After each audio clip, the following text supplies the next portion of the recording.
राम आएंगे आएंगे राम आएंगे, राम आएंगे तो अंगना सजाऊंगी। जन्मों के सारे पाप मिट जाएंगे, राम आएंगे। मेरी झोपड़ी के भाग आज खुल जाएंगे, राम आएंगे।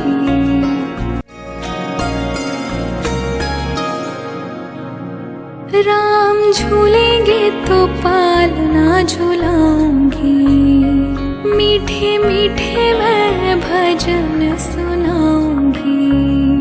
राम झूलेंगे तो पालना झूलाऊंगी, मीठे मीठे मैं भजन सुनाऊंगी। मेरी जिंदगी के सारे दुख मिट जाएंगे, राम आएंगे। राम का अर्थ है रम्यते योगिनो यस्मिन इति रामः, अर्थात योगी लोग जिसमें रमन करते हैं वही राम है।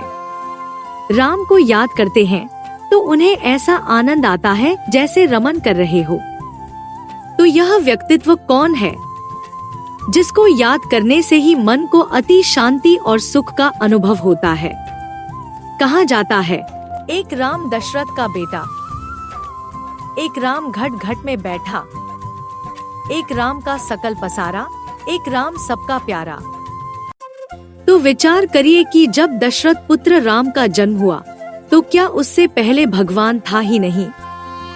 तुलसीदास ने लिखा है, जब जब होए धर्म की हानि, बने असुर अधम अभिमानी, तब तब धरे प्रभु मनुज शरीरा। अर्थात जब धर्म की हानि होती है तब परमात्मा साधारण शरीर का आधार लेकर इस सृष्टि पर अवतरित होते हैं। तो वास्तव में यह बात उस निराकार राम अर्थात निराकार शिव सुप्रीम सोल की है, जो कलयुग के अंत में मनुष्य सृष्टि के बाप शंकर अर्थात साकार राम के साधारण शरीर में प्रवेश कर सृष्टि परिवर्तन का महान कार्य करते हैं और कलयुग रूपी अज्ञान अंधकार की रात्रि को सतयुग रूपी ज्ञान दिन में परिवर्तित कर देते हैं। जिसके लिए तुलसीदास ने रामचरितमानस में कहा है, सगुन ही अगुन ही नहीं कछु भेदा, उभय हरे भव संकट खेदा। अर्थात जो सगुन साकार शंकर या राम है उसमें और निर्गुण निराकार राम अर्थात शिव सुप्रीम सोल में कोई अंतर नहीं है। दोनों ही दुखों का नाश करने वाले हैं। तो वास्तव में आत्मा दो है मगर शरीर या व्यक्तित्व एक है। एक शिव की आत्मा है जो परमधाम से आती है, जो जन्म मरण के चक्र से न्यारी है। वह सभी प्राणी मात्र के आत्माओं का बाप है। और दूसरी शंकर की आत्मा है जो जन्म मरण के चक्र में आती है, वह सभी मनुष्यों का बाप है। राम और शिव शंकर एक ही है। रामचरितमानस में भगवान राम कहते हैं कि शिवद्रोही मम दास कहावा, सो नर सपनेहु मोहि ना पावा। जो शिव का द्रोही है और मेरा भक्त बनना चाहता है वह मुझे सपने में भी प्राप्त नहीं कर सकता। अर्थात भगवान राम और भगवान शिव एक ही व्यक्तित्व हैं। रामचरितमानस में लक्ष्मण जी भगवान राम के लिए कहते हैं, भ्रिकुटी विलास सृष्टि लय होई, सपनेहु संकट परे की सोई। जब किसी को क्रोध आता है तो भ्रिकुटी तन जाती है। तो जिसकी भ्रिकुटी के तनने मात्र से सारी सृष्टि का विनाश हो सकता है, तो उसके ऊपर स्वप्न में भी कैसे संकट आ सकता है? तो ऐसा कौन सा देवता शास्त्रों में दिखाया है जिसको थोड़ा सा क्रोध आने पर ही प्रलय आ जाती है? तो वह शंकर ही है, अर्थात शंकर ही राम है। राम राज्य, राम ही ईश्वर है। ईश्वर अर्थात ईश प्लस वर, ईश अर्थात शासन करता और वर अर्थात श्रेष्ठ, माना श्रेष्ठतम शासन करने वाला। तो भगवान श्री राम ऐसे श्रेष्ठ शासक है जो सभी पर प्यार का शासन करते हैं, जोर जबरदस्ती नहीं करते, इसीलिए सभी के दिलों में वास करते हैं। गायन है कि राम राज्य में कोई प्रकार की हिंसा, अशांति या दुख नहीं होता। शेर और बकरी एक घाट पर पानी पीते हैं, पवित्र वातावरण होता है। दैहिक दैविक भौतिक तापा राम राज्य काहू नहीं व्यापा, अर्थात वहाँ शरीर का दुख नहीं होता। ना भाग्य दुर्भाग्य बनता है और भौतिक तापा माना वहाँ तेज हवाएं और आंधी नहीं चलती है। ना ही भूकंप आता है अर्थात प्रकृति सुखदाई होती है। राम राज्य में यथा राजा रानी तथा प्रजा होती है। राम अपनी प्रजा को बच्चों की तरह पालते हैं और प्रजा राजा को अपना पिता मानती है। तो यह राम राज्य या राम का मंदिर राम ही बनाएगा, ना कि कोई मनुष्य। यह कार्य करने में राम के अलावा कोई भी समर्थ नहीं है। भारत की स्वतंत्रता के बाद गांधी जी ने कहा कि राम राज्य लाएंगे, पर और ही रावण राज्य आ गया। मनुष्य के अंदर आसुरीपना और भी बढ़ गया। राम का राज्य गांधी जी लाएंगे तो वह गांधी का राज्य कहलाएगा। राम का राज्य तो स्वयं राम ही बनाएंगे ना। तो वर्तमान समय में शिव शंकर भोलेनाथ राम राज्य की नींव गुप्त रूप में डाल रहे हैं। निराकार राम, शिव सुप्रीम सोल, मनुष्य सृष्टि के बाप, साकार राम को इस कार्य के लिए निमित्त बनाते हैं। परमात्मा राम हम बंदर जैसे विकारी मनुष्यों को मंदिर लायक देवी देवता बना रहे हैं। इसीलिए रामायण में राम के साथ बंदरों की सेना दिखाई है। बंदर विकारों का प्रतीक है, क्योंकि बंदर में काम, क्रोध, लोभ, मोह और अहंकार, यह पांचों विकार अति में होते हैं।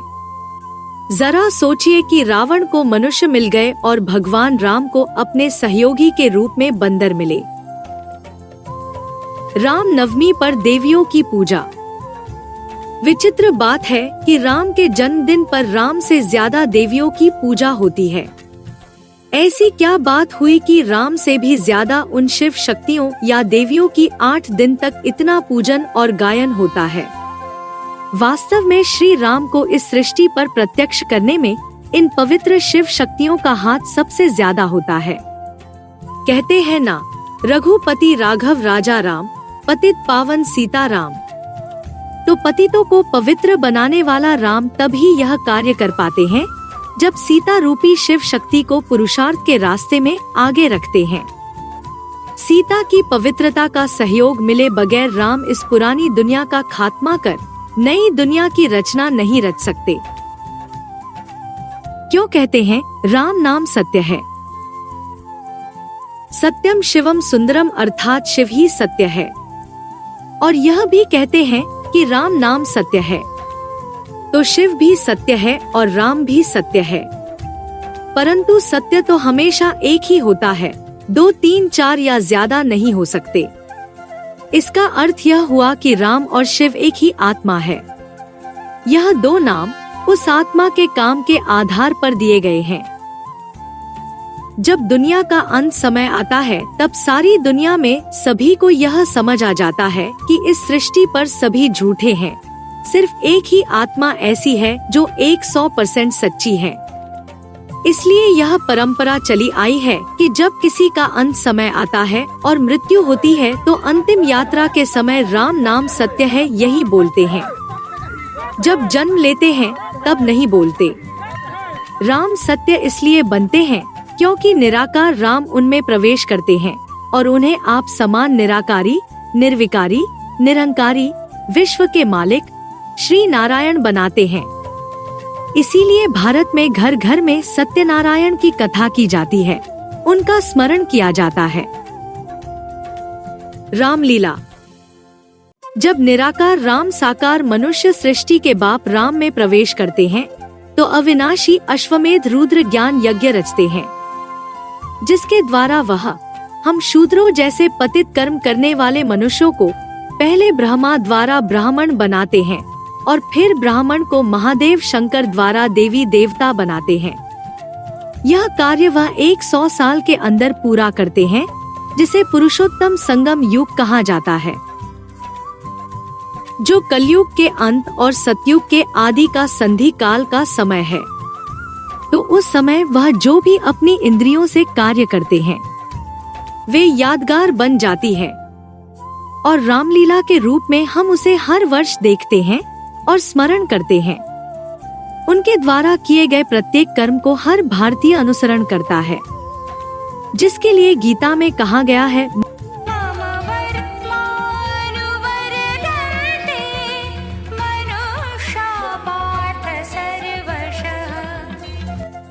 अर्थात मेरे द्वारा दिखाए गए रास्ते का ही मनुष्य अनुगमन करते हैं, अनुसरण करते हैं। राम के बाण। श्री राम को सदैव धनुष और बाण के साथ दिखाया जाता है। तो क्या भगवान आकर हमें हिंसा करना सिखाते हैं? श्री राम को तो सत्य, अहिंसा, प्रेम का प्रतीक माना जाता है। वास्तव में यह बाण ज्ञान के बाण है, जिसके बुद्धि में लगने से मनुष्य में परिवर्तन आने लगता है। इसीलिए वे अचूक कहे जाते हैं। कोई औषधि अचूक होती है तो उसे कहते हैं कि यह रामबाण औषधि है, अर्थात राम के बाण अचूकता के लिए प्रसिद्ध है। वह आत्मा, परमात्मा और इस सृष्टि चक्र के आदि, मध्य, अंत का इतना सटीक और गहरा ज्ञान सुनाते हैं कि सुनने वाले के हृदय को भेद देते हैं और उनका हृदय परिवर्तन हो जाता है। मर्यादा पुरुषोत्तम राम। श्री राम को मर्यादा पुरुष कहते हैं क्योंकि वह निराकार राम अर्थात शिव सुप्रीम सोल के प्रत्येक निर्देश अर्थात श्रीमत रूपी मर्यादा को अपने जीवन में प्रैक्टिकल रूप से धारण करते हैं और उस पर 100% अमल करते हैं। संगमयुग में अपने पुरुषार्थी जीवन में हर कदम पर शिव बाप मर्यादा की लकीर हमारे लिए खींचते हैं, जो रामायण में लक्ष्मण रेखा के रूप में दिखाई गई है। वह उसको कभी भी किसी भी स्थिति में, संकल्पों में भी उल्लंघन नहीं करते और उसके अंदर रहकर पुरुषार्थ करते हैं। इसलिए भगवान श्री राम को मर्यादा पुरुष कहा गया है। वह सदाचारी थे, एक नारी सदा ब्रह्मचारी। अपने जीवन में कभी भी पराई स्त्री की तरफ संकल्प मात्र में भी अपवित्रता का भाव नहीं लाते थे। उन्हें पुरुषों में उत्तम अर्थात पुरुषोत्तम कहा गया है। श्रीमद् भगवद गीता में भी 15वें अध्याय के 18वें श्लोक में भगवान को पुरुषोत्तम कहा गया है। तो पुरुषों में उत्तम तो एक ही आत्मा होगी, दो नहीं हो सकती। तो वास्तव में गीता में बताया गया भगवान वही शंकर या राम है, जो आत्मा रूपी पुरुषों में सबसे उत्तम है, क्योंकि अक्षर है, जिसकी शक्ति क्षरित नहीं होती। वह अपने काम विकार रूपी वीर्य की शक्ति पर विजय प्राप्त कर लेते हैं और शिव समान अक्षर परम ब्रह्मा बन जाते हैं। अयोध्या में राम का जन्म। योध्या माना युद्ध और अयोध्या माना जहां युद्ध है ही नहीं। तो श्री राम की मन बुद्धि रूपी स्टेज ऐसी बन जाती है कि दुनिया में कोई उसका शत्रु नहीं हो सकता। सब कहते भी हैं कि वह प्यार का सागर है। उनके मन बुद्धि रूपी क्षेत्र में किसी के प्रति भी संकल्प विकल्पों का युद्ध नहीं चलता। श्री राम की तरह ही अयोध्या वासी अर्थात जो श्री राम की श्रीमत पर चलने वाले हैं, उनके मन में किसी से युद्ध करने की बात आती ही नहीं, क्योंकि सभी का मन नियंत्रित होने के कारण अमन बन जाता है। दाता एक राम, भिखारी सारी दुनिया। निराकार राम, शिव सुप्रीम सोल, साकार मनुष्य सृष्टि के बाप राम में प्रवेश करके हमें ईश्वरीय ज्ञान और सहज राजयोग की शिक्षा देते हैं। उस राजयोग से जन्म जन्मांतर तक आत्मा राजाई पद प्राप्त करती है, अर्थात कंट्रोलर बनती है, अधिकारी बनती है, किसी के अधीन रहकर जीवन नहीं जीती। यह तभी संभव हो पाता है जब हम राजयोग द्वारा अपनी इंद्रियों को नियंत्रित और संयमित करने का पुरुषार्थ संगमयुग पर करते हैं, जिसे ही राजयोग कहा जाता है। तो इतिहास में जितने भी राजा हुए, महाराजा हुए, धर्म पिताएं हुए, उन्होंने यह राजाई की शिक्षा कहाँ से प्राप्त की? वह कंट्रोलिंग और रूलिंग पावर उनके अंदर कहाँ से आई? वास्तव में उन श्रेष्ठ आत्माओं ने कलयुग अंत में संगमयुग पर ही भगवान के द्वारा सिखाए गए राजयोग से ही ये शक्तियाँ प्राप्त की। रघुकुल मणि भूषण सूर्यवंशी राम। रघु अर्थात सूर्य, निराकार शिव सुप्रीम सोल ज्ञान सूर्य है, जिसके लिए कहा जाता है ज्ञान सूर्य प्रगटा, अज्ञान अंधेर विनाश। क्योंकि जब वे इस सृष्टि पर आते हैं तो उनके द्वारा दिया गया ईश्वरीय ज्ञान और राजयोग की शिक्षा सबसे पहले और सबसे अधिक राम वाली आत्मा ही धारण करती है। इसीलिए वह रघुकुल में सर्वश्रेष्ठ कहलाती है। पहली सूर्यवंशी है। अर्थात ज्ञान सूर्य शिव की सबसे पहली संतान है। वह इस साकार सृष्टि पर सबसे श्रेष्ठ पाटधारी आत्मा है, जो जन्म जन्मांतर सत्य के लिए महायुद्ध करती है और अपना खून बहाती है। सनातन धर्म की रक्षा के लिए वह अनेक जन्मों में अपना जीवन भी बलिदान करती है, जिसके लिए श्रीमद् भगवत गीता में 4 अध्याय के पहले श्लोक में कहा गया है, मैंने यह अविनाशी योग विवस्वान अर्थात साकार सृष्टि के बाप राम बाप को दिया। श्री कृष्ण की तो पूजा बालक रूप में ही होती है, परंतु श्री राम की मूर्तियां और पूजन बड़े रूप का होता है, क्योंकि राम वाली आत्मा इस मनुष्य सृष्टि का बाप है। जगत पिता जगन्नाथ कहा जाता है। मुसलमान उसे आदम कहते हैं और क्रिश्चियन उसे एडम कहकर पुकारते हैं। वह समझदार और परिपक्व बुद्धि वाला है, बच्चा बुद्धि नहीं है। इसलिए उनके जन्म दिवस पर भी उनको बाल रूप में नहीं दिखाया जाता। राम के नाम का दान। भक्ति मार्ग में कहते हैं, राम के नाम का दान दो। नाम अर्थात काम। शास्त्रों में जितने भी नाम है वह काम के आधार पर है, जैसे दुर्योधन अर्थात दुष्ट युद्ध करने वाला, दुशासन अर्थात दुष्ट शासन करने वाला, युधिष्ठिर अर्थात युद्ध में आदि से अंत तक स्थिर रहने वाला। वास्तव में नाम के पीछे उसका काम जुड़ा है। राम के नाम के पीछे भी यह जुड़ा है कि राम ने ऐसे कोई कार्य किए हैं जिससे वह जन जन के मन में रमन करते हैं। उन कार्यों को जानना ही राम नाम का दान करना है। माला लेकर रट्टा लगाने से कुछ नहीं होगा। राम नवमी दिन में ही क्यों मनाई जाती है? शिव का जन्म दिवस शिवरात्रि और कृष्ण का जन्म दिवस कृष्ण जन्माष्टमी रात्रि के समय मनाया जाता है, परंतु राम का जन्म दिवस रामनवमी के रूप में दिन में मनाया जाता है, क्योंकि जब ज्ञान सूर्य शिव की ज्ञान की किरणें धीमी होती हैं, तो वह किसी को खास दिखाई नहीं देती, परंतु जब सूर्य धीरे धीरे तीक्ष्ण रूप धारण करता है तो उसकी किरणें सभी को दिखाई देती है और दोपहर के 12 बजे वह पूरे जोर से चमकता है, तो संसार में हर आत्मा के बुद्धि में वह प्रत्यक्ष हो जाता है। सभी आत्माएं उसको पहचान लेती हैं कि यही हमारा हितैषी है, यही हमारा सच्चा सच्चा मित्र, बंधु और सखा है। यह वही समय है जब अर्जुन कहता है कि बस बस अब बंद करो, अब मैं आपके ज्ञान प्रकाश के तेज को सहन नहीं कर सकता, कृपया करके आप शांत हो जाइए। राम एक है और हम सभी आत्माएं सीताएं हैं, जो 5 विकारों रूपी रावण की जेल में है, क्योंकि हमने द्वापर युग से ईश्वरीय मर्यादाओं की लक्ष्मण रेखा को पार किया है और रावण के चंगुल में फंस गई है। वर्तमान समय दुनिया में फैले 10 धर्म की भांति भांति की मतों का रावण का राज्य चल रहा है, जिसे भगवान राम के अतिरिक्त कोई भी खत्म नहीं कर सकता। कल की पुराण, Bhavishya Malika, Nostradamus, Gopinath Shastri, Jules Verne Anderson, professor Cheiro नामक प्रसिद्ध भविष्य वक्ताओं के अनुसार अवतारी महापुरुष राम भारत में जन्म ले चुका है और वह अपनी आध्यात्मिकता की शक्ति से भारत ही नहीं अपितु पूरे विश्व को एक परिवार एक मत के सूत्र में बांध देगा। सारी दुनिया उसके सामने नतमस्तक हो जाएगी और उसे अपना बाप अथवा गुरु स्वीकार करेगी। इसीलिए भगवान श्री राम को ही पतित पावन कहा जाता है।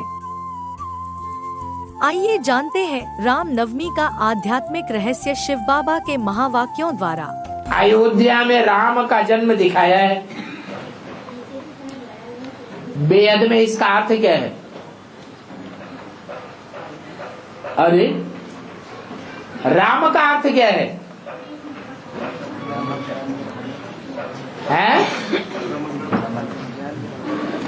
रम्यते योगिनो यस्मिन इति राम। योगी लोग जिसकी याद में रमण करते हैं, याद में है तो ऐसे आनंद आता है जैसे रमण कर रहे हो, ऐसी प्रसन्नता रहती है।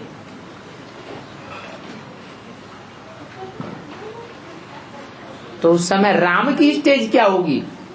लड़ाई लड़ने की स्टेज होगी? है?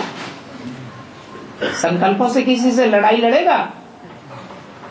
वाचा से लड़ाई लड़ेगा? कर्मेंद्रियों से लड़ाई लड़ेगा? उसी को अयोध्या कहा जाता है। युद्ध माने युद्ध, और अयोध्या माने जहां युद्ध है ही नहीं। तो राम की ऐसी स्टेज बन जाए कि दुनिया में कोई भी उनका शत्रु है ही नहीं।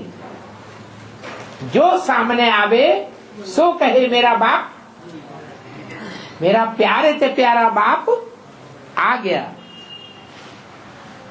सबके प्रति प्यार ही प्यार पैदा हो जाए। सारी दुनिया कहे प्यार का सागर। तो युद्ध करने वाला हुआ या अयोध्या हुआ? कहावत है ना, पोथी पर जग भयो पंडित भयो न कोई, 2.5 अक्षर प्रेम के पढ़े सो पंडित हो। मन र अम्मा 2 अक्षर हैं, रा और माँ कितने अक्षर हुए? 2 अक्षर, और उसमें आ और मिला दो तो 2.5 अक्षर हो गया ना। अब प्रेम से याद करो। क्या प्रेम करो? प्रेम ये नहीं कि रटते रहो राम राम राम राम राम राम राम राम, नहीं। प्रेम ये है कि उसके कर्तव्यों को याद करो। क्या किया वो याद करो। और असली राम कौन? जिसमें योगी लोग रमण करते हैं, रम्यते योगिनो यस्मिनीति राम। तो वास्तव में देह में रमण करते हैं योगी लोग। जो सच्चे योगी होते हैं वो देहधारी में रमण करते हैं या आत्मिक स्थिति में रमण करते हैं। तो आत्मिक स्थिति में रमण करें तो शिव को याद किया, और देह में रमण करें तो राम वाली आत्मा का जो देह है जो सड़ती जावेगी तो उसको याद किया। तो योगी हुए, योगी नहीं है वो तो भोगी हुए। इसलिए मुरली में बोला है, न साकार को याद करना है, न निराकार को याद करना है, न आकार को याद करना है। क्या करना है? साकार में निराकार को याद करना है। बाबा, रामनवमी का मतलब क्या है? रामनवमी का मतलब है कि आप नारायण जैसे बच्चे सतयुग में जब जन्म हो जाते हैं तो 9वां नंबर राम का जन्म होता है, और इसकी शूटिंग संगम युग में होती है। 8 नारायण पहले बेसिक में पार्ट बजाए लेते हैं, फिर 9वां नंबर राम सन 76 में प्रत्यक्ष होता है। छुपा रुस्तम बाद में। तो राम नवमी मनाई जाती है।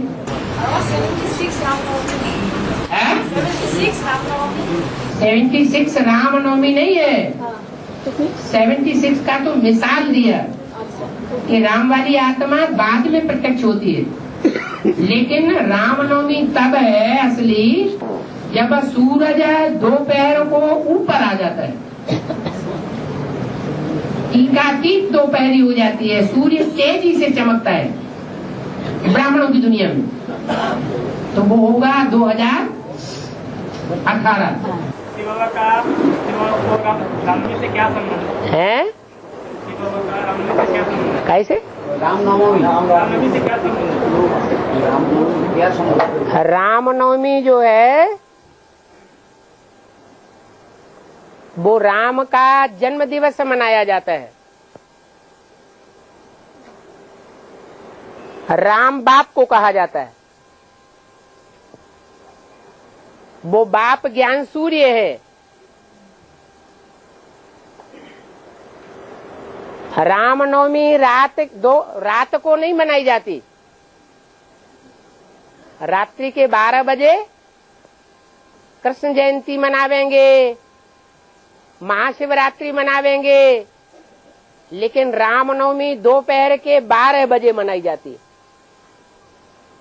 इसका मतलब सूर्य जब पूरे चढ़ाव पर पहुंच जाता है दोपहर के 12 बजे, तब संसार में उसकी प्रत्यक्षता होती है। सूर्य उदय होता है तो उसकी किरणें धीमी होती हैं, लोगों को उतना पता नहीं चलता। कृष्ण के सामने जब भगवान का तीक्ष्ण रूप प्रत्यक्ष होता है अर्जुन के सामने, तब कहता है बस बस बंद करो, अब मैं सहन नहीं कर सकता। तो ये ज्ञान की तीक्ष्णता जब अति की बढ़ जाएगी तो संसार में बाप प्रत्यक्ष हो जाएगा। इसलिए रामनवमी दोपहर के 12 बजे मनाई जाती है। युगादि के बाद रामनवमी आता है, इसमें कोई विशेष है? युग का आदि होगा तो युग के आदि में पहले पहले कौन होगा? आदिदेव। आदि होगा तो आदिदेव ही होगा ना। तो आदिदेव कौन है? जो महादेव है सो आदिदेव है, जो महादेव है सो राम है। मुरली में पॉइंट आया था कि पहले राम का जन्म मनाया जाता है फिर कृष्ण का, बट पहले तो कृष्ण जन्माष्टमी आती है और उसके बाद रामनवमी आती है ना।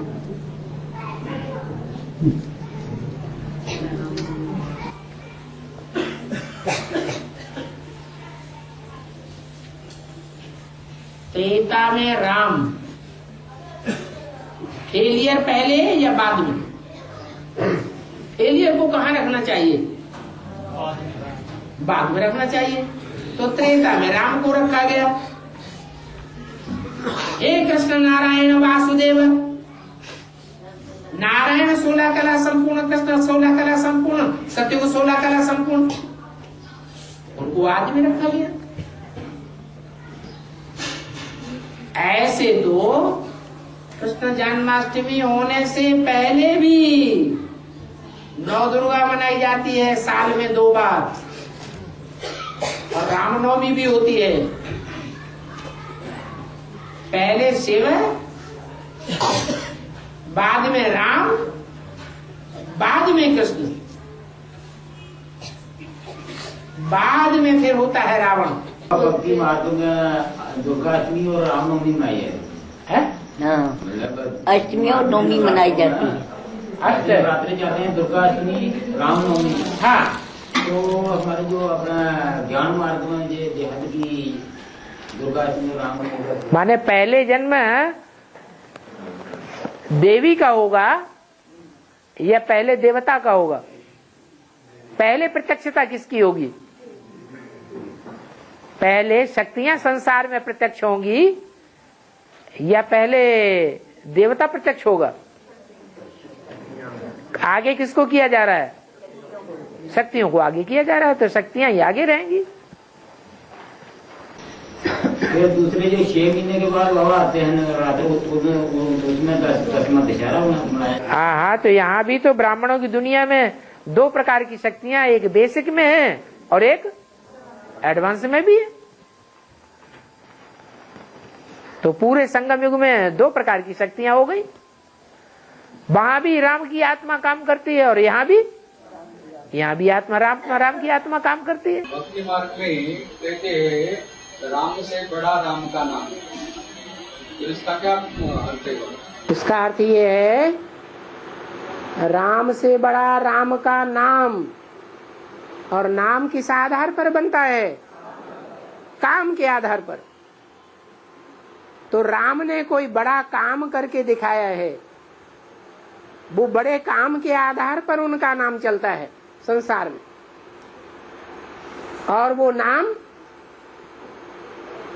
अंत में लिया जाता है। जब मृत्यु हो जाती है, अंतिम यात्रा होती है, साधारण जन्म मृत्यु तो होता ही रहता है, लेकिन अंतिम महामृत्यु कलयुग के अंत में ही होती है, आखिरी जन्म में। तब ही पहचान होती है किसकी? राम की। इसलिए कहावत चली आई है, कि जब मरते हैं तो क्या बोलते हैं? राम नाम सत्य है। जब जन्म लेते हैं तब नहीं बोलते, अंत में कहते हैं राम नाम सत्य है। इसका मतलब है कि राम वाली आत्मा जब अंत में प्रत्यक्षता होती है तब सारे संसार के सामने प्रत्यक्ष हो जाती है कि निराकार राम कौन, और वो निराकार जिस साकार में प्रवेश करता है वो साकार कौन, निराकार और साकार का मेल कौन, दोनों की प्रत्यक्षता होती है। क्योंकि दोनों का काम संसार में तभी प्रत्यक्ष होता है जब इस सृष्टि का अंत होने वाला होता है। बीच में तो निराकार आता ही नहीं। साकार तो इस सृष्टि पर सदाकाल होता ही है रंगमंच पर, लेकिन उसे कोई नहीं जानता।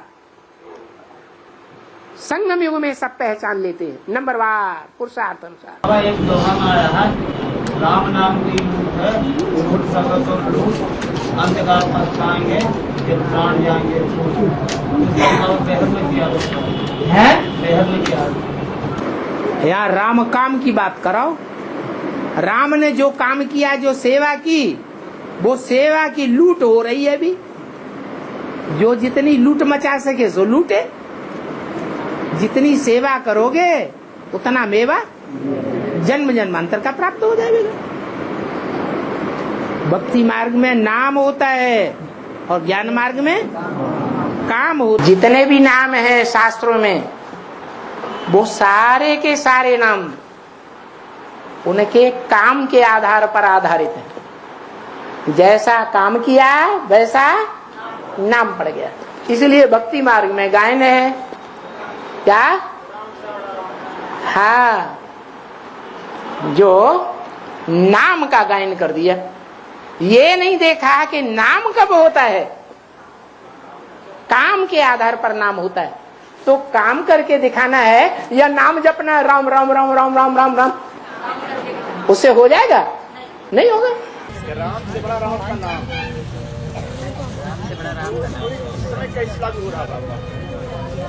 इसलिए लागू होता है कि बड़ा वो कहा जाता है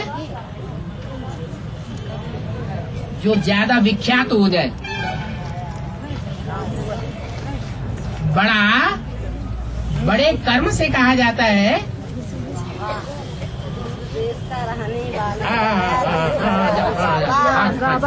जाओ। बड़ा कर्म से कहा जाता है, काम के आधार पर नाम पड़ता है कि बिना कहे बिना कर्म किए नाम पड़ जाता है। तो ये बात तो आपने झूठी की है। राम से बड़ा राम का नाम, वो रावण नाम है, राम नाम नहीं है। रावण नाम पड़ता ही तब है, रावयते लोकान इति रावण, जो लोगों को रुलाता है, रुलाने का काम करता है, वो रावण है। इसलिए दुनिया में रोने वाले ज्यादा हैं या हंसने वाले ज्यादा हैं? तो रावण का नाम बड़ा हो गया। और राम जो है वो सदा काल के लिए कितनों को हंसाता है? ऐसा कोई जन्म है जहाँ आत्माएं सदा काल के लिए हंसती हुई रहती हैं? 21 जन्म, लेकिन थोड़ी है या ज्यादा है? थोड़ी है। इसलिए राम का नाम छोटा हो गया और रावण का नाम बड़ा हो गया। रुलाने में बड़ा हो गया या हंसाने में बड़ा हो गया? रुलाने में बड़ा हो गया। राम से राम का नाम बड़ा है, ये भक्ति मार्ग में कहते हैं, ज्ञान मार्ग में नहीं कहते। अरे ज्ञान मार्ग में तो नहीं कहते। क्यों नहीं कहते? क्योंकि ज्ञानी जन जो है वो कर्म को बड़ा मानते हैं या नाम रटने को बड़ा मानते हैं? कर्म को बड़ा मानते हैं। जैसा करेंगे वैसा पाएंगे। एक एक अक्षर भी वैल्यूबल है, हैं? पतितों को पावन बनाने के लिए। तुम्हारा तुम्हारा माने किसका? बाबा किसकी तरफ इशारा कर रहे होंगे? हैं? बाप जो है किसकी तरफ इशारा करेगा? बच्चे की तरफ इशारा करता है। बच्चों में भी कोई मुख्य अच्छा होगा या नहीं होगा? उसके मुख से जो भी निकलेगा वो श्रीमत के अनुकूल बात निकलेगी या प्रतिकूल बात निकलेगी?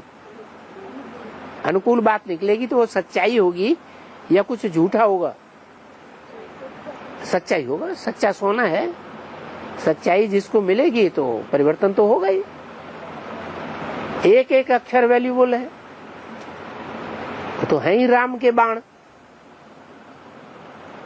इसकी दवाई रामबाण दवा है। किसी को बढ़िया दवाई देते हैं तो क्या नाम रखते हैं उसका? रामबाण दवा। जैसे राम का बाण नहीं चूकता है, वैसे वो ज्ञान की दवाई चूकती नहीं है। रामायण में बाबा विभीषण ने सत्य राम का साथ दिया, तो कहते हैं कि घर का बेदी लंका ढाए है। तो ये विभीषण ने सही किया था या गलत?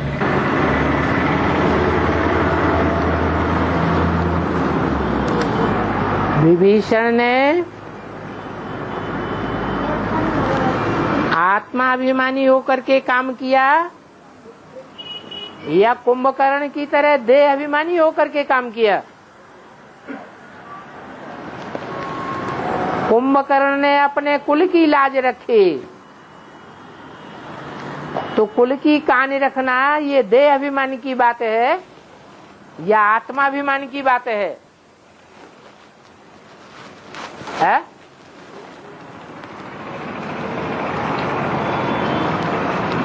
अरे कुंभकर्ण ने राम का साथ नहीं दिया, किसका साथ दिया? रावण का साथ दिया। जबकि वो कहता था कि राम सच्चा है और मेरा भाई रावण झूठा है, फिर भी साथ किसका दिया? रावण का साथ दिया। तो कुल का कनेक्शन देह से होता है या आत्मा से होता है? देह से होता है। वो देहवान की तरफ गया, इसलिए रावण को सहयोग दिया। और विभीषण आत्माभिमानी था, उसने कुल की कहानी को नहीं देखा।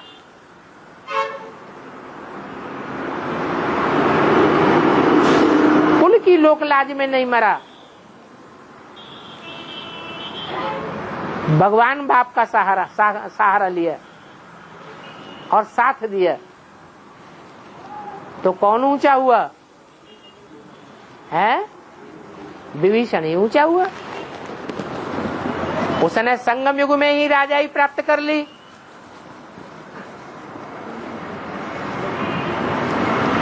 भगवान से डायरेक्ट प्राप्ति कर ली। तुम सब विभीषण हो। सारी दुनिया रावण संप्रदाय। उन रावण संप्रदाय में कोई विभीषण भी है, कोई कुंभकर्ण है, कोई रावण के रूप है। परंतु तुम्हारी कैटेगरी क्या है? तुम पहले ब्रह्मा कुमार थे या नहीं थे? फिर अपने कुल का नाम बाला किया,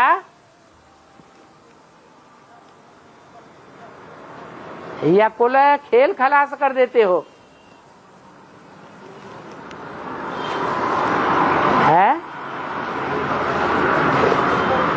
कि ब्रह्मा कुमारों के कुल का खेल खलासा कर देते हो? ब्रह्मा कुमार माने अम्मा कुमार, और प्रजापिता ब्रह्मा कुमार माने अम्मा और बाप दोनों के कुमार। जो कहते हैं हम सिर्फ अम्मा कुमार हैं, बाप का नाम नहीं बताते, तो उनसे वैश्यालय की निर्माण होगा या शिवालय का निर्माण होगा? है वैश्यालय का निर्माण होगा। इसलिए तुम वैश्यालय को खलास कर देते हो। वैश्यालय की दुनिया छोड़ देते हो। जैसे विभीषण ने रावण संप्रदाय को लात मार दी। विभीषण ने राम का साथ दिया और रावण का साथ छोड़ दिया, तो रावण विद्वान भी था, इसलिए साथ हो गया और राम का साथ दे दिया। अगर राम का साथ न देता तो क्या राम अकेला चना भार फोड़ता है क्या? नहीं फोड़ता ना, पक्की बात है ना। तो इस दुनिया में जितने भी होते हैं वो सब के सब रावण संप्रदाय है या कोई राम संप्रदाय भी है? इस दुनिया में भगवान बाप के आने से पहले सारी दुनिया रावण संप्रदाय है या राम संप्रदाय है? रावण संप्रदाय। तो रावण संप्रदाय में कोई कुंभकर्ण जैसे साधु सन्यासी भी है, कोई विभीषण भी है। जो विभीषण है वो भगवान बाप को पहचान लेते हैं और पहचान के आधार पर रावण का साथ छोड़ देते हैं, राम की सेना में आ जाते हैं। राम की सेना में आने के बाद जो भी बुद्धि की कला है, बुद्धि का सहयोग है, मन बुद्धि का, वो रावण को सहयोग देंगे या राम को देंगे? तो विभीषण ने भी क्या किया, जो भी रावण के बारे में जितनी भी कमजोरियां थी वो सारी राम को बता दे। तो खराब क्या किया? मन वचन कर्म, मनसा वाचा कर्मणा तन मन धन से सब प्रकार से सहयोगी बनना है या कोई प्रकार छोड़ देना है? सब प्रकार से बनना। तो हम सब क्या हुए? हम सब विभीषण हो गए। साकार चेतन परम धाम में याद करते हैं। साकार चेतन परम धाम में याद करते हैं। साकार के तन को साकार चेतन परम धाम में याद करते हैं। और फिर बाबा बोलता है उनको परम धाम 1 सेकंड के लिए जाना है। 1 सेकंड के लिए जाना है? हाँ, 1 सेकंड के लिए भी जाना है मुक्ति धाम। तो फिर कैसे जाएंगे? 1 सेकंड के लिए जाना है वो तो ठीक।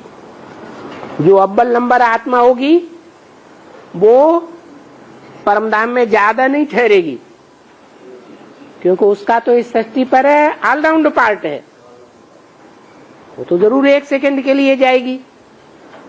बाकी जो दूसरी आत्माएं होंगी वो नंबरवार ठहरेंगी ज्यादा समय। अब जिसने जितनी प्रैक्टिस की होगी अपने को आत्मा समझने की, 8 घंटे अगर आत्मा समझने की प्रैक्टिस हुई है लगातार, तो वो आत्मा परमधाम वासी हो गई या नहीं हो गई? है? हो गई। ऐसी प्रैक्टिस करनी है जो एक ज्योति बिंदु आत्मा के सिवाय कोई दूसरा न याद आए। अपनी देह याद ना आए, देह की इंद्रियां न याद आए, देह के संबंधी याद न आए, देह के पदार्थ न याद आए।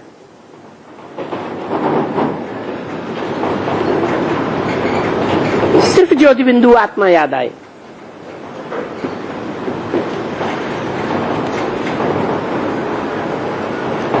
तो practice makes a man perfect.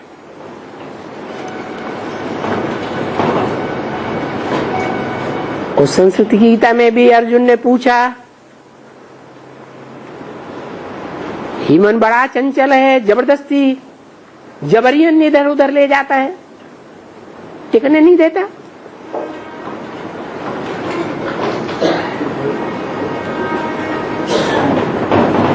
तो भगवान ने जवाब दिया, ये तो ठीक है कि मन बड़ा प्रबल है, प्रबल तो इंद्रियां भी हैं, लेकिन इंद्रियों से भी जास्ती प्रबल मन है। और इस मन को अभ्यास के द्वारा कंट्रोल किया जा सकता है। बार बार इधर जाए, बार बार उधर से खींच करके ज्योति बिंदु आत्मा पर लाओ।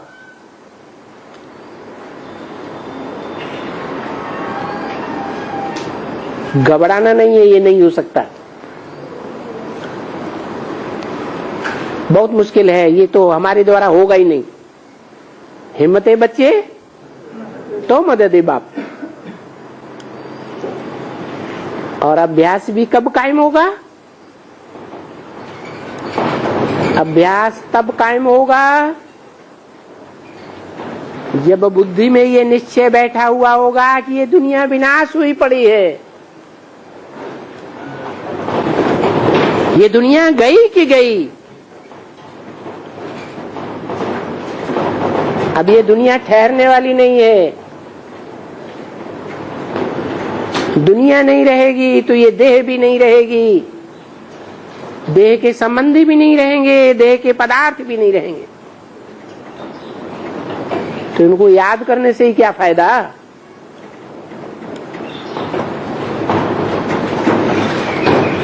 तो दुनिया से वैराग आना चाहिए। ये आत्मज्ञान का अभ्यास बिना वैराग के पक्का नहीं हो सकता।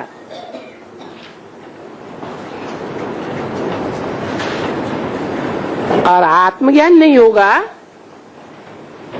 तो परमात्म ज्ञान तो और ही नहीं हो पाएगा। बाबा तो कहते पहले अपन को आत्मा समझो, फिर बाप को याद करो।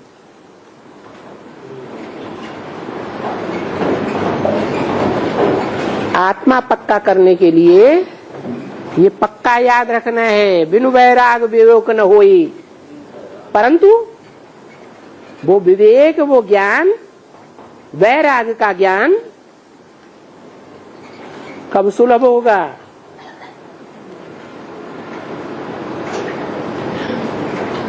बिनु वैराग विवेक न होई, राम कृपा बिनु सुलभ न सोई। जब तक भगवान खुद ही आकर के आत्मा और परमात्मा का ज्ञान नहीं देता, तब तक इस दुनिया से वैराग नहीं आ सकता। ईश्वर का ज्ञान ही दुनिया से वैराग दिलाता है। और तो दुनिया में ये जो वैरागी सन्यासी हुए हैं, ये सब ढकोसले। कोई भी इस दुनिया को छोड़ करके वापस नहीं गए कि दुनिया से वैराग आ गया और चले गए हो। जो कहते हैं निर्वाण धाम गया, वाणी से परे चला गया, कोई भी जाता नहीं है। मन को कंट्रोल करने के लिए एक तो प्रैक्टिस करो, अमृत वेले खास, और सारा दिन आम प्रैक्टिस करते ही रहो।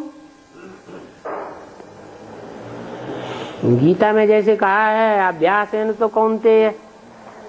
अर्जुन ने भगवान से प्रश्न किया, ये मन तो बड़ा चंचल है, कंट्रोल होता ही नहीं। तो उन्होंने बताया दो ही तरीके हैं, एक तो अभ्यास है न तो कौनते। अभ्यास करो, प्रैक्टिस करो, बार बार मन भागे, बार बार पकड़ के बिंदु की याद में, आत्मा की याद में लाओ, बाप की याद में टिकाओ। ये प्रैक्टिस लगातार चालू ही रहे, लेकिन वो चालू तब रहेगी जब ज्ञान के आधार पर बुद्धि में बैठ जाए ये सारी दुनिया नश्वर है, बेकार है। इस दुनिया के व्यक्तियों में, रिश्तेदारों में, समाज में, सोसाइटी में, पदार्थों में जितना ही हम मन बुद्धि लगाएंगे उतना हमें धोखा होगा। क्या प्राप्ति कुछ भी नहीं होने वाली है। ये ज्ञान बुद्धि में वैराग का बैठ जाना चाहिए। बिन वैराग विवेक न होई, राम कृपा बिन सुलभ न सोई। तो राम भगवान तो आया हुआ है, वो तो 20 बार मुरलियों में यही बताते हैं, इन आंखों से जो कुछ देखते हो वो सब विनाशी है, कोई काम की चीज नहीं है।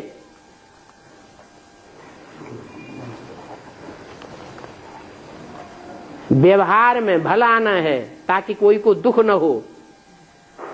क्या जो भी संगी साथी रिश्तेदार संबंधी हैं उनके साथ व्यवहार में आना है। व्यवहार में भी नहीं आएंगे तो उनको दुख होगा या नहीं होगा? दुख तो होगा। तो व्यवहार में तो आना है, तोड़ निभाना है, लेकिन मन बुद्धि का लगाव किसी में नहीं रखना है। ये सब धोखेबाज है, अंदर से समझने की बात है, बाहर से बोलने की बात नहीं है उनके सामने। इतना पक्का कर देना है जैसे गायन है एकलव्य, एक शिव बाबा दूसरा न कोई। इतना वैराग अगर बुद्धि में भरा हुआ होगा तो बुद्धि में ज्ञान अपने आप टपकता रहेगा। शिव बाबा भी समझ जाएंगे क्या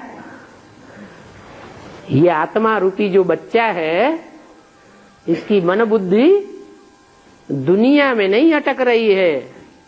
कहां लगी हुई है? मेरे में लगी हुई है। तो दिल को दिल से राहत होती है। हम जिसको याद करते हैं वो आज नहीं तो कल हमारी याद उसके पास पहुंचती जरूर है, चाहे भले लंदन में बैठा हो।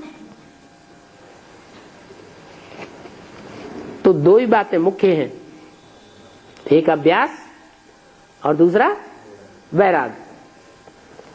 ज्ञान तो हमें मिला हुआ है,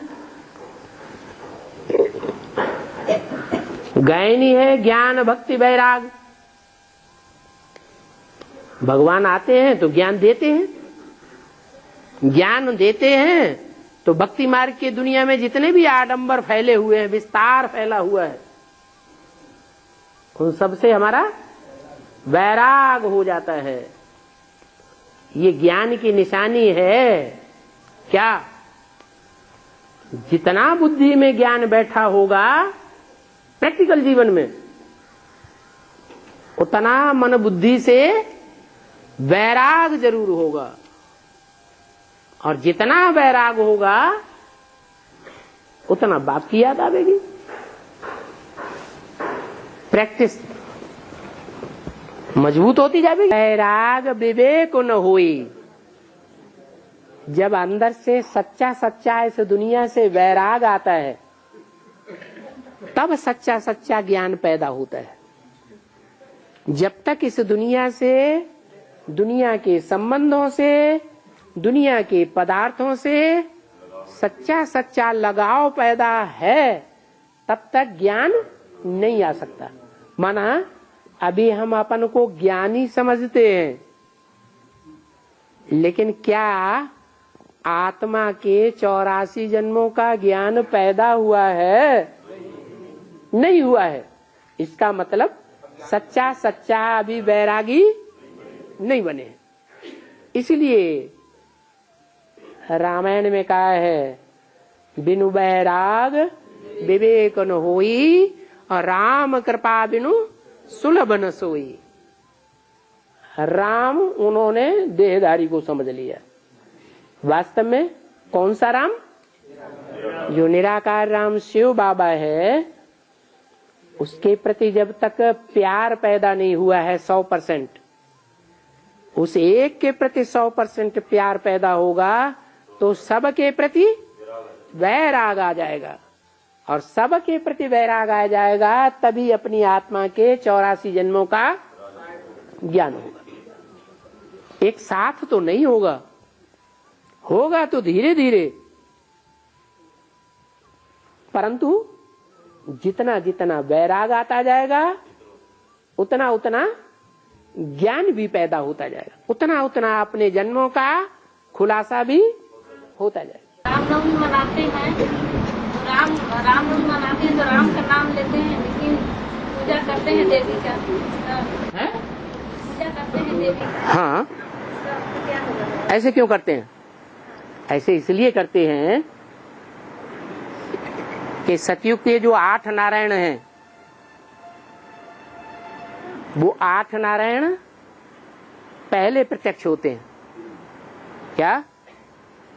वो सब विधर्मी हैं राम के मुकाबले। एक राम सूर्यवंशी और बाकी वाले जितने भी नारायण बनते हैं वो सब कैसे हुए हैं? स्वधर्मी हुए, सूर्यवंशी हुए या विधर्मी हुए? विधर्मी। लेकिन 9वां जो है, 8 के बाद जो 9वां आएगा वो कौन आएगा? राम आएगा। इसलिए रामनवमी मनाई जाती है। लेकिन रामनवमी पर राम की पूजा उतनी नहीं करते हैं जितनी देवियों की करते हैं। तो राम की प्रत्यक्षता में देवियों का हाथ ज्यादा है या राम वाली आत्मा का हाथ ज्यादा है? कैसे? इसलिए बाप दादा ने बोला कि इसका आवाहन करो, हैं?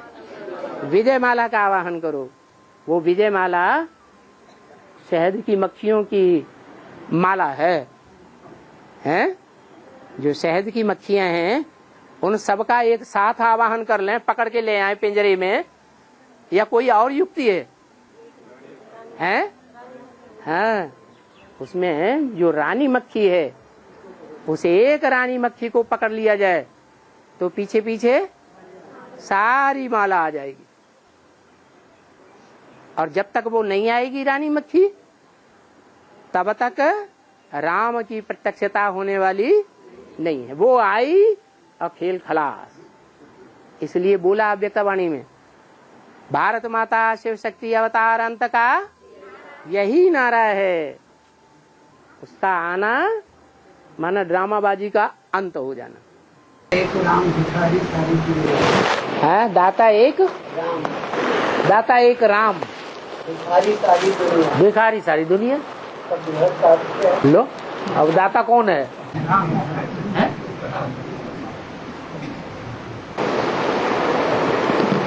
ये समझ में नहीं आया?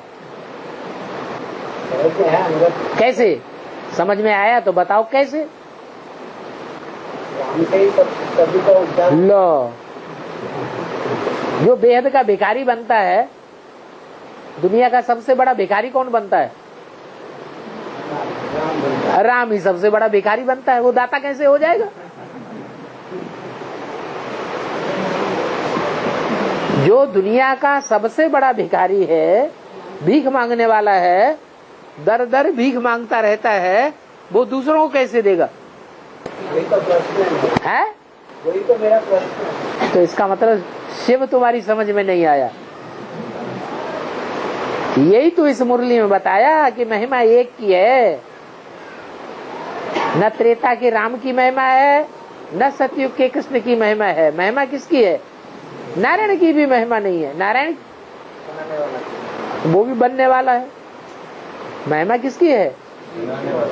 हाँ, जो एक शिव प्रवेश करता है, तो जिसमें मुकर्रर रूप से प्रवेश करता है वो पहले भल भिखमंगा था, भिखारी था, फिर भी क्या बन जाता है? दाता बन जाता है। तो भक्ति मार्ग में ये गायन कर दिया है, दाता एक राम, भिखारी सारी रघुपति राजा राम, पतित पावन सीता राम। क्या है बाबा? रघु माने सूर्य, रघु कुल का सूर्य, सबसे ऊंचा ग्रह जिसे नक्षत्र कहते हैं। ये रघुकुल का राजा कौन है? कहेंगे राम ही रघुकुल का राजा है। वो राजा पतितों को पावन बनाने वाला तब बनता है जब सीता को आगे रखता है। पतित पावन राम सीता है या सीताराम? सीताराम।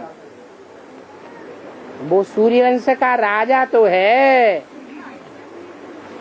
पतितों को पावन बनाने वाला तब है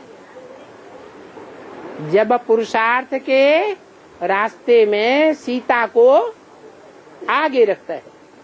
इसलिए कहा जाता है पतित पावन सीता।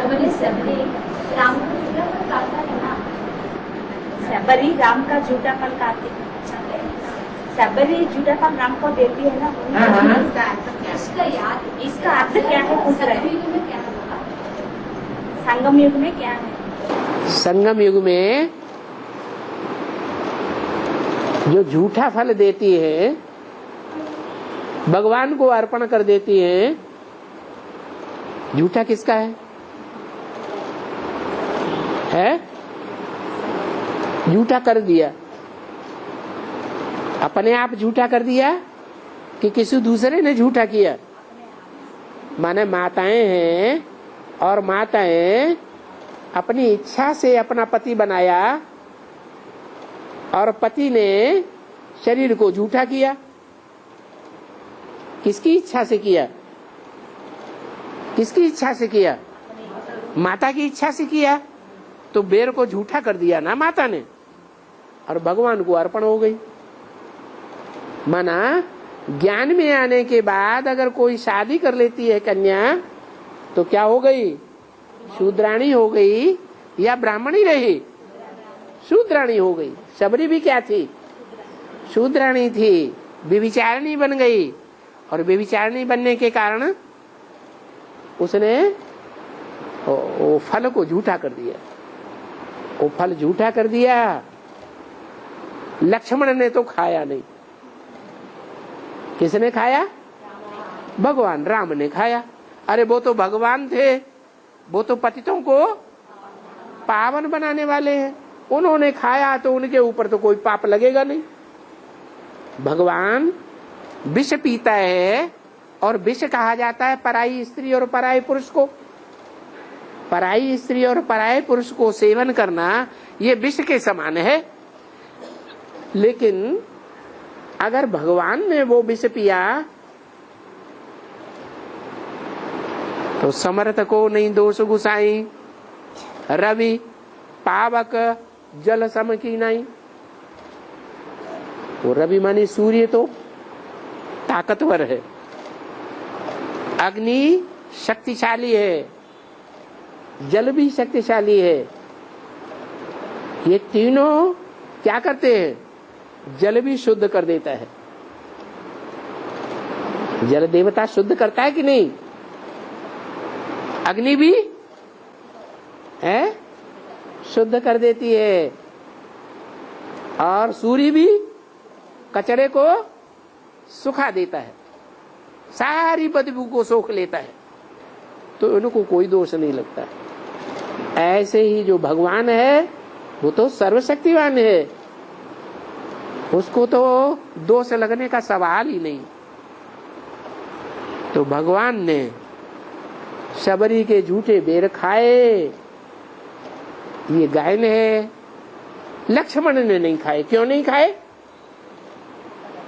हैं? क्यों नहीं खाए? फेंक दिए। इसलिए नहीं खाए कि वो पर स्त्री का अगर सेवन करेगा तो उसको पाप लग जाएगा।